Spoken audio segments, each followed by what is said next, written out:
Fala pessoal, tudo bem? Hoje eu vim falar um pouquinho para vocês sobre o controle da pressão arterial. Mas antes, deixa seu like aí, compartilha com os amigos, curte o meu canal e ativa o sininho. Para a gente falar então um pouquinho da pressão arterial, a gente tem que entender que o nosso sistema cardiovascular ele é um sistema fechado, onde você tem uma bomba, que é o coração, você tem os vasos, esses vasos são as artérias, as arteríolas, os capilares, onde ocorrem as trocas, você tem a volta desse sangue que saiu do coração pelas vênulas, pelas veias e ele volta para o coração, que é um sistema fechado. Então a pressão arterial, ela tem que ser controlada dentro de um sistema fechado. Então a pressão arterial ela é bem maior ali quando o sangue sai do coração, nas artérias, e ela é bem menor quando ele volta para o coração, que são nas veias. Então o ponto de maior pressão do nosso corpo acaba sendo na artéria aorta e o de menor pressão é na veia cava. Então no retorno do coração, principalmente, o sangue praticamente escorre de volta para o coração. Enquanto quando ele sai do coração, o seu coração tem que fazer tanta força para empurrar ele, para passar por um sistema inteiro fechado, que ele é a pressão maior. Então, quando a gente fala assim, o que é a pressão arterial é a força que o seu coração tem que fazer para injetar o sangue dentro desse sistema fechado. Quando ele tem a pressão arterial está normal, está normalizada, de pessoas que não têm problema nenhum de controle dessa pressão, a pressão gira em torno de 120 milímetros de mercúrio por 80 milímetros de mercúrio, de sistólica e diastólica. Então, esse controle dessa pressão arterial, ele é importante para nossas atividades diárias. Então, quando você está dormindo, a pressão arterial geralmente é mais baixa.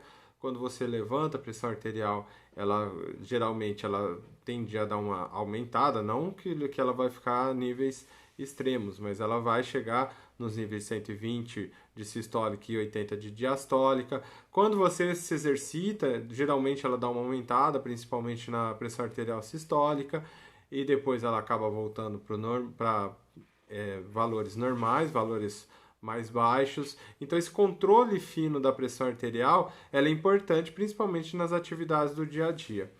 Mas o que vai definir essa pressão arterial aumentar ou diminuir?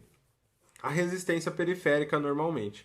Então a resistência periférica é qualquer coisa que vai dificultar o seu sangue chegar na periferia, ou seja, nas suas extremidades. Então, no frio, por exemplo, a diminuição da temperatura causa uma vasoconstrição periférica e com isso vai chegar menos sangue ou o sangue vai ter uma dificuldade maior de chegar. Essa maior dificuldade de chegar do sangue geralmente deixa as extremidades mais frias e o centro do corpo mais quente, mas é um dos casos de aumento da pressão arterial durante o inverno, por exemplo. Então, qualquer aumento da resistência periférica vai gerar um aumento da pressão arterial. O exercício, por exemplo, ele aumenta um pouco a resistência periférica por causa da contração muscular e a pressão arterial durante o exercício, ela pode aumentar um pouco, principalmente a sistólica. Não chega a níveis de causar prejuízos para o sistema como um todo, mas ela acaba aumentando em partes ali. O retorno venoso ele depende muito da parte da contração muscular. Então, quando os seus músculos contraem, principalmente os músculos respiratórios, ele tem uma função de jogar o sangue para cima e voltar o sangue para o coração. Então, durante o exercício físico, por exemplo, o retorno venoso ele fica aumentado em partes por causa dessa contração muscular. Então, as veias, elas vão ter, não tem uma pressão igual tem a artéria. A artéria, ela tem uma capacidade elástica. Então, quando seu coração faz força, ele joga o sangue para a artéria. Essa artéria, ela dilata. Ela dilatando, como ela tem uma capacidade elástica muito grande, ela vai contrair. Essa contração garante o fluxo sanguíneo. Quando ela chega nos capilares, tem as trocas, tanto de oxigênio quanto de nutrientes. E no retorno venoso eu dependo muito da pressão dos músculos em cima das minhas veias.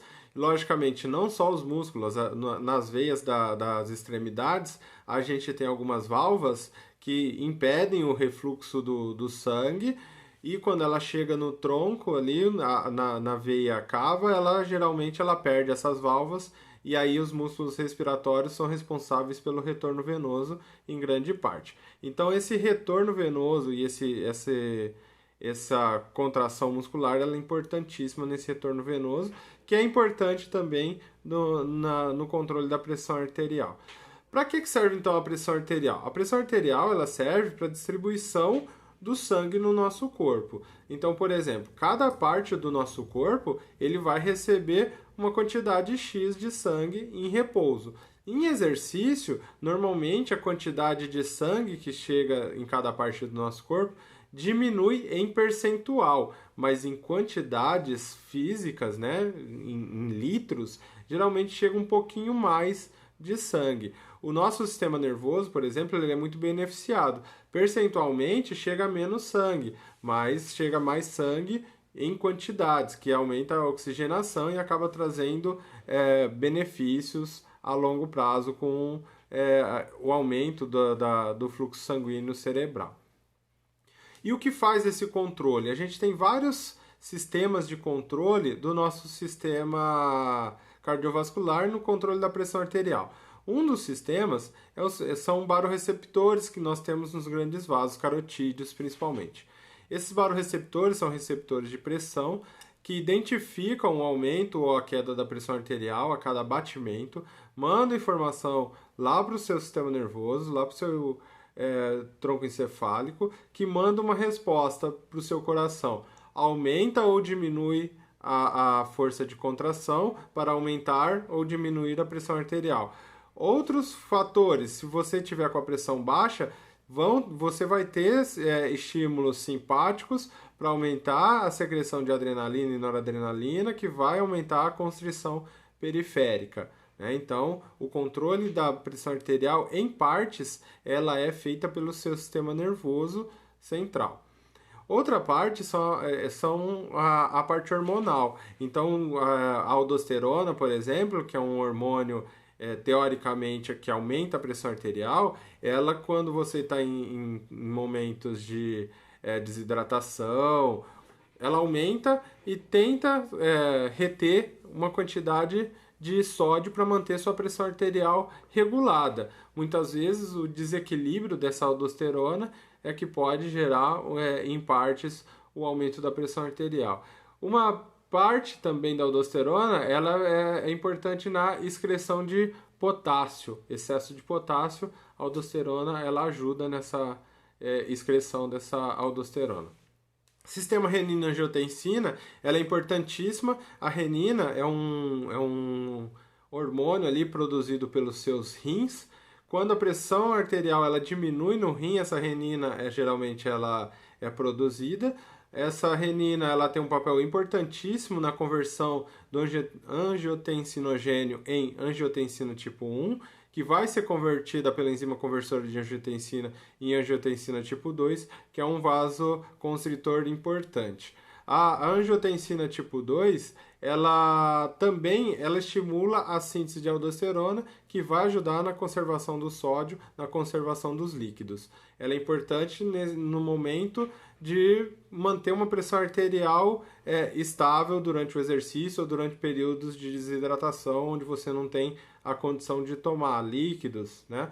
A angiotensina tipo 2, além dela ser um potente vasoconstritor, ela também estimula a sede, que aumenta o volume plasmático, e pensando no sistema circulatório como um sistema fechado, qualquer aumento de líquidos ali dentro, você vai aumentar a pressão arterial, né? Então é um sistema importantíssimo ali na hora de aumentar a angiotensina tipo 2, de aumentar a pressão arterial. A enzima conversora de angiotensina ela é importante também na conversão do angiotensinogênio em angiotensina tipo 2, que aumenta ali a pressão arterial também. Dentro do nosso sistema cardiovascular existem também alguns outros peptídeos que eles ajudam a reduzir a pressão arterial. Então, por exemplo, o peptídeo natriurético atrial, que ele é produzido lá pelo seu átrio, ele durante o exercício ou durante momentos que a sua pressão arterial possa estar mais alta ou que tenha uma sobrecarga cardíaca, ele vai ser produzido, vai ajudar na redução do volume plasmático. Outro peptídeo é o peptídeo natriurético cerebral. Ele é produzido nos ventrículos cerebrais, que também com o aumento da pressão arterial, o aumento do fluxo sanguíneo, ele ajuda ali na excreção de líquidos e redução da pressão arterial. Indiretamente, a excreção de água leva junto o sódio, e aí o sódio sendo levado junto, leva a água e reduz a pressão arterial nesse seu sistema fechado. Logo, logo eu vou postar mais vídeos sobre a pressão arterial, sobre o controle da pressão arterial e sobre os problemas da pressão arterial. Fica ligado aí no meu canal, compartilha e curte com os amigos. Abraço, tchau, tchau!